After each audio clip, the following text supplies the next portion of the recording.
c'est Mélie et Mélo et on se retrouve pour le book haul, le dernier book haul de l'année. Je sais pas, peut-être qu'il va sortir l'année prochaine d'ailleurs.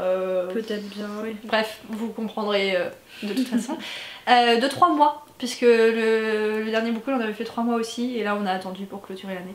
Donc octobre, novembre, décembre et elle a beaucoup plus que moi donc bah c'est parti. C'est complètement dans le désordre, vous la voyez pas, oui. mais la pile tangue de façon assez inquiétante. Voilà. Donc je commence avec le haut de la pile, Titu Lecoq, libéré, le combat féministe se gagne devant le panier de linge sale. Parce que j'ai acheté celui-là parce que j'écoute le podcast Les couilles sur la table et qu'en l'occurrence Titu Lecoq était intervenu. J'avais trouvé son intervention très pertinente en parlant de ce livre-ci. Ensuite j'ai pris Une vie donc de Simone Veil parce que j'ai été voir le film Simone, voilà tout simplement, qui a fait beaucoup écho en moi, que j'ai trouvé extrêmement beau. C'est un très beau film, donc je voulais en savoir plus sur Simone Veil que finalement je ne connais pas très bien. Et le suivant c'est Les Sœurs Hiver de Jolene C. Bertrand, c'est un livre jeunesse paru aux éditions de l'école des loisirs que j'ai pris parce qu'il me fait envie depuis sa sortie et qu'en plus il fait partie des sélectionnés du PLIB. Jeunesse Young Adulte 2023, voilà, et je le prête à mes. Du coup c'est à moi de piocher aléatoirement parmi ma pile parce que moi aussi je ne sais plus quand, qui, comment, quoi que ce soit. Il n'y a plus de logique. Je ne sais plus si on avait présenté dans le book haul précédent, mais nous avons reçu Mort au jet, le tome, c'est le tome 2 de la trilogie Capitale du Nord. Voilà, c'était avec grand plaisir. Encore merci aux éditions Forges de Vulcain. Voilà, et donc du coup moi je l'avais reçu et elle l'a reçu aussi. Qui en plus nous ont envoyé 2 exemplaires, donc c'est d'une gentillesse. Enfin voilà. Ouais, ça nous a permis de lire en parallèle. On va pas redire tout ce qu'on a déjà dit sur ces trilogies, lisez-les. Le Paris des Merveilles, la BD numéro 1 de Pével et illustrée par Willem, que je n'ai toujours pas lu mais que j'ai reçu grâce au concours que faisait Brajlon pour gagner une box. Qui est là d'ailleurs, je n'ai pas vidé, je vais en profiter pour vous montrer ce qu'il y a dedans puisque bah, il y a des livres aussi. Donc j'ai également Les Enchantements d'Ambremer dans cette édition et Contes et récits du Paris des Merveilles dans celle-ci, sachant que ce sont des romans que j'ai déjà, donc je n'ai pas encore trop décidé ce que j'allais faire de ceci, mais voilà, la BD je ne l'ai pas encore lu. Titu Lecoq encore, puisque d'ailleurs c'est avec celui-là que j'avais commencé à lire cette autrice, avec Les Grandes Oubliées, pourquoi l'histoire a effacé les femmes. Je ne l'ai pas encore fini, j'en suis à la moitié à peu près. C'est très intéressant, je vous en reparlerai, mais la plume ne me convient pas trop. Voilà. Les Veilleurs de brume, c'est un graphique qui est, ma foi, sublime. Les planches sont assez particulières mais d'une mignonitude incroyable. J'essaierai de vous faire des close-up et donc non, je ne l'ai toujours pas lu. C'est quand j'étais en plein craquage graphique, vous allez voir ça après puisque c'est quasiment la totalité de ce que je vais vous montrer. Mais celui-là fait partie de ceux que je n'ai pas encore lu. Ensuite, bah tiens d'ailleurs en parlant de graphique, faut que je pense qu'il y en a un qui n'est pas ici. C'est Le Ciel pour Conquête. Parce que je l'ai acheté, je l'ai lu, je l'ai revendu. Voilà, tout simplement, pour dire à quel point il m'a pas plu.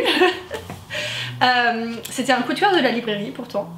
C'était écrit que c'est une relation très intéressante entre une femme bourgeoise qui a été mariée plus ou moins de force, enfin voilà les mariages arrangés de l'époque, et du coup la servante sexuelle de son nouveau mari. Et moi j'ai pas du tout trouvé cette relation intéressante, j'ai pas tout compris, j'ai pas compris où est-ce qu'il voulait en venir. Alors je pense qu'il aurait peut-être fallu approfondir davantage pour mieux faire comprendre aux lecteurs les messages derrière et leur relation, parce que ouais, moi j'ai pas compris, soit c'est malsain, soit j'ai pas compris, soit je sais pas, c'était bizarre. Et pas conforme à l'avis très positif qui m'avait incité à l'acheter. J'ai dit servante sexuelle, le terme exact c'est plus esclave sexuelle. Et les dessins ne sont pas si beaux que ça. La couverture est belle et tout, mais les dessins à l'intérieur, bah déjà il n'y a pas la couleur à l'intérieur, c'est un peu un style manga mais dans une BD. C'est en noir et blanc. La couverture était en couleur, bon je le savais, j'ai ouvert, mais voilà, du coup c'était pas aussi beau. On commence dans les graphiques, ça ce sont des graphiques que je vous ai déjà présentés en point lecture graphique je crois. Donc Sorceline le tome 5 qui conclut le cycle numéro 1 de Sorceline. Ensuite nous avons, et c'est ce qui a lancé ma passion graphique cet automne, Grimelda Oshkorn, la souris de Salem. Je vous ai montré quelques planches dans ma vidéo et elles sont trop belles. Et celle-ci, je crois que je vous en ai pas encore parlé, mais c'est Les gens sont beaux de Baptiste Beaulieu. Je vous en ai sûrement déjà parlé en fait. Oui, t'en as déjà parlé sur Insta. Dans la vidéo, ouais, puis je pense dans la vidéo suivie graphique. Je ne sais plus. Donc voilà, donc je vais le prêter à Mélo pour qu'elle se fasse son avis sur le sujet. À moi. Et ben voilà, le dernier achat en date. La maison de l'orchidée, un poche aux éditions Charleston. Voilà, j'avais envie de... Je sais pas, je cherchais quelque chose à acheter. Tout ce qui était sur ma liste n'était pas disponible, c'était en commande forcément. Et à la sortie où j'étais partie pour ne pas acheter, du coup j'ai vu celui-ci, je me suis dit pourquoi pas. Il y avait un bandeau dessus comme quoi c'est... Oh mais j'avais pas vu, en dessous du bandeau, derrière le bandeau il y a une pastille qui n'est pas collée, hein. C'est intégré à la couverture, youpi. Bref, c'est une autrice apparemment, voilà, un phénomène international. Donc bon, j'espère que ce n'est pas trop mensonger et que c'est vraiment de la bonne qualité. Très très connu. C'est plutôt orienté romance, romance historique, avec oui certainement des petits mystères familiaux, ce genre de choses. Ça peut être très chouette pour cette période de l'année. Les 3 suivants. La Panthère de minuit de Poonam Mistry, que je trouve juste sublime. Pareil, je vous en ai déjà parlé. Tu la veux ou pas? Bah allez, voilà. Ensuite, je vous en ai aussi déjà parlé. Troll de Ellie S. Green, paru chez Gulfstream. C'est pareil, c'est noëlesque à souhait, c'est super mignon, c'est beau, c'est voilà, un petit côté légende nordique qui est très sympa. Et ensuite je vous en présente 2 d'un coup puisque j'ai déjà lu donc c'est bon. Je vais pas les lui prêter puisque c'est déjà fait. Un petit goût de noisette, le tome 1, et un petit goût de noisette 2. Petit goût de noisette et de fruits rouges. Le 3 bientôt à venir. J'ai des bons d'achat pour aller l'acheter, mais voilà. Ils sont... Enfin moi j'ai beaucoup très aimé. mignon. Ouais. Plein de petites histoires, plus ou moins liées entre elles. Ouais, elles sont toutes liées.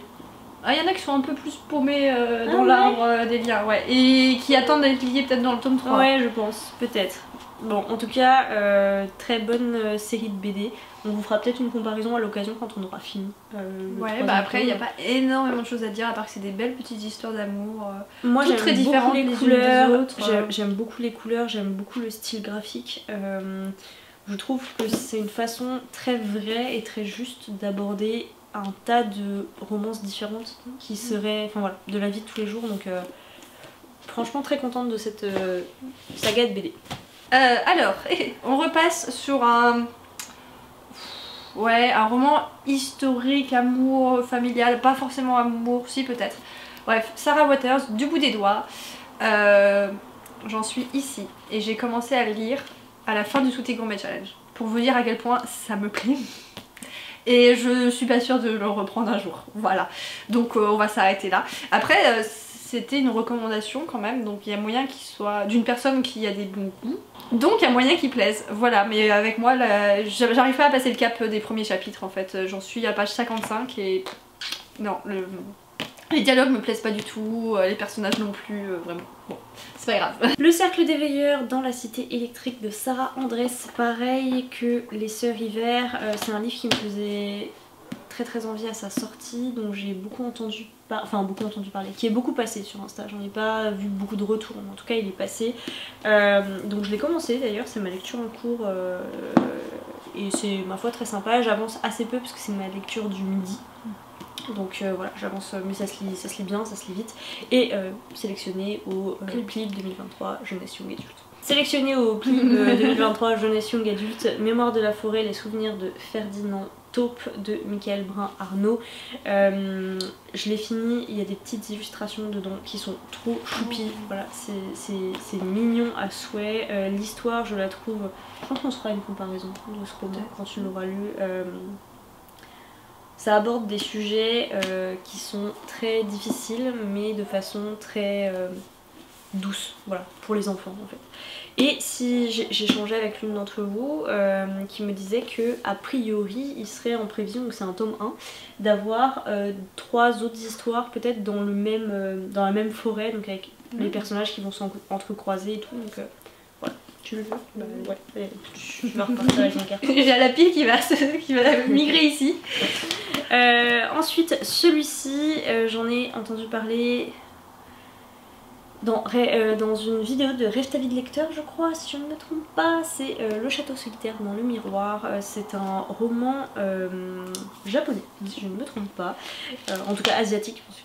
Voilà, qui m'intrigue beaucoup, qui est assez dense parce qu'on dirait pas comme ça, il est pas si gros que ça mais il fait quand même plus de 500 pages. Oh, mais c'est écrit gros. Je pense qu'il va être assez dense à lire, mais voilà, qui m'intrigue beaucoup. Un tout petit, un manga, l'atelier des sorciers, le tome 10, dernière sortie en date. Voilà, aussitôt acheté, aussitôt lu. Ça fait un petit moment donc je ne saurais qu'en dire, mais voilà, j'aime bien cette saga pour l'instant. Ma contrepartie du PLIB 2022, et qui est un sélectionné du PLIB 2023 jeunesse young adulte, c'est Le Tribut des Dieux, le tome 1 Octavia de Glowen Guillou, que je n'ai pas encore commencé mais que je lirai avant les votes pour les finalistes. Mon dieu, déjà. Rien à voir avec la fiction qu'on vous présente habituellement, et d'ailleurs je vais pas me faire avoir parce que sinon je vais me perdre. Voilà, donc ça il faut que je le garde précieusement. C'est l'Europe du Nord en train chez Hachette.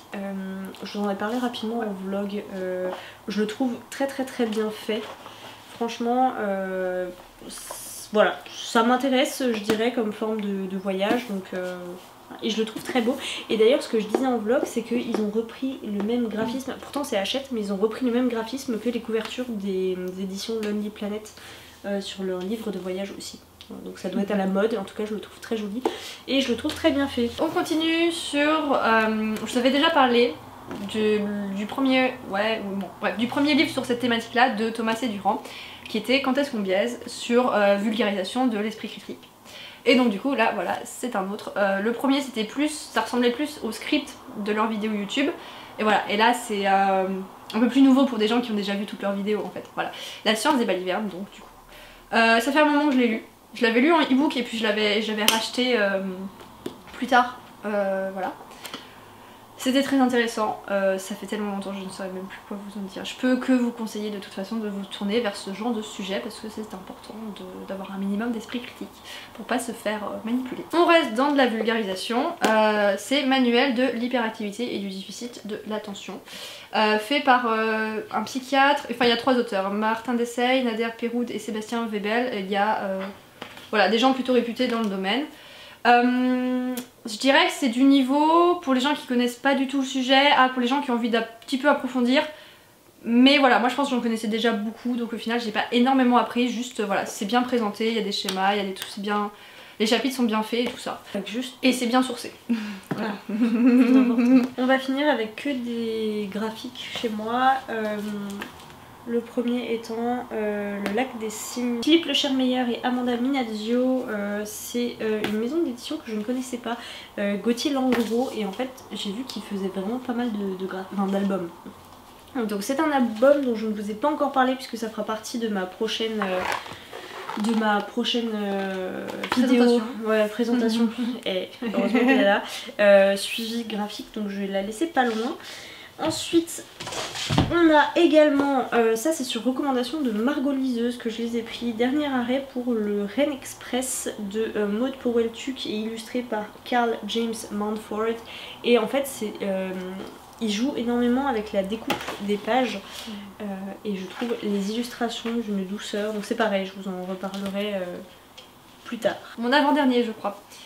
Aurélie Weinstein, la dernière sortie d'Aurélie Weinstein. L'épée, la famine et la peste, le tome 1, c'est un diptyque. Il y a le 2 qui sort en janvier ou en février, donc bientôt au final, parce que celui-là est sorti en septembre, octobre, je ne sais plus. Non, peut-être même un peu avant. Bref, c'est par là que je l'ai acheté. C'est celui que j'apprécie le moins chez l'autrice. Mais bon, les autres, je les aime tous vraiment beaucoup, donc ça reste pas mal, mais ouais, je sais pas, il y a quelque chose qui soit s'essouffle, soit je suis habituée au style de l'autrice, donc je trouve ça un peu moins exceptionnel à chaque fois. Je ne sais pas. C'est pas mon préféré, après ça reste une bonne lecture quand même. Voilà, Après c'est peut-être plus difficile à comparer parce que les autres paraissent plus complexes vu qu'ils sont en un tome et que là c'est un tome 1. Donc voilà, je vous en dirai ce que j'en pense au tome 2, mais voilà. Sélectionné au PLIB adulte 2023. Et il est passé dans les 25, oui. Ouais. Ensuite, j'ai pris l'encyclopédie du merveilleux, Les sorcières, donc c'est de Cécile Roumiguière et c'est illustré par Benjamin Lacombe. Alors, autant il y a des illustrations qui sont sublimes, hein, autant c'est bel et bien une encyclopédie, donc c'est-à-dire que, alors il y a des sorcières que je ne connaissais pas du tout, des sorcières un peu cultes sur lesquelles on a une page très rapide d'histoire, c'est intéressant, mais pour le reste c'est voilà, les attributs des sorcières, les sorcières dans l'histoire, voilà, c'est pas...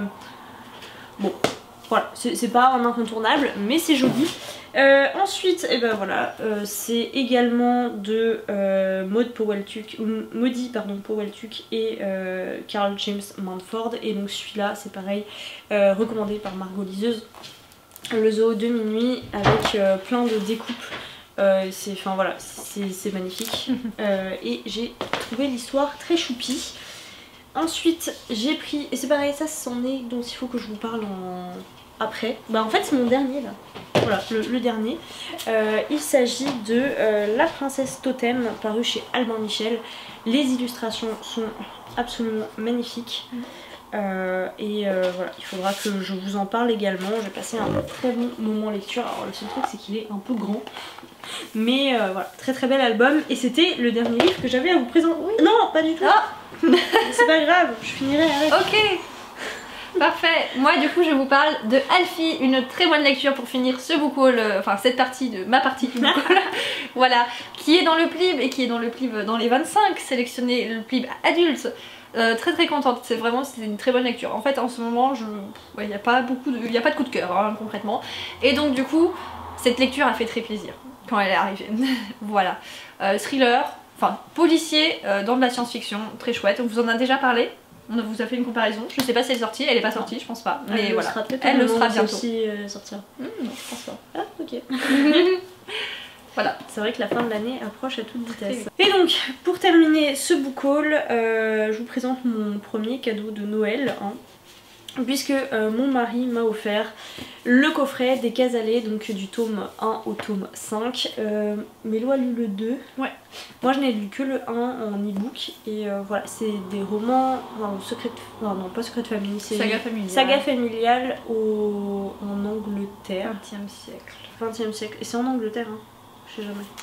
Oui, c'est à Londres. Oui, voilà. Oui, dans la campagne anglaise. Voilà. Donc autant vous dire que je suis super contente de les avoir, déjà parce que le coffret en soi est absolument sublime. Ouf, je me mets des coups. Mais aussi parce que j'avais beaucoup aimé le tome 1 qui a un petit côté, je trouve, c'est pas Downton Abbey, mais il y a voilà, cette présence de l'Angleterre du début du 20e. Et je suis en pleine relecture de Gabrielle de Marie Laberge. Je sais que c'est pas du tout le même niveau, mais quand j'aurai fini ma lecture, je pense que j'aurai besoin de retrouver quelque chose un peu dans ce goût-là. Donc voilà, ce sera l'occasion de se pencher sur les livres, enfin sur la suite. Voilà. Et ben voilà, sur ce on a terminé. N'hésitez pas comme d'habitude à nous dire s'il y en a certains qui vous intéressent plus que d'autres qu'on me fasse en vidéo, parce qu'il y en a plein que moi je ne ferai pas. Bon après ça commence à dater tellement que de toute façon je saurais pas trop quoi vous en dire. Mais en tout cas il y en a qu'on n'a pas lu. Ouais. Donc n'hésitez pas si vous les avez lus à nous dire ce que vous en avez pensé.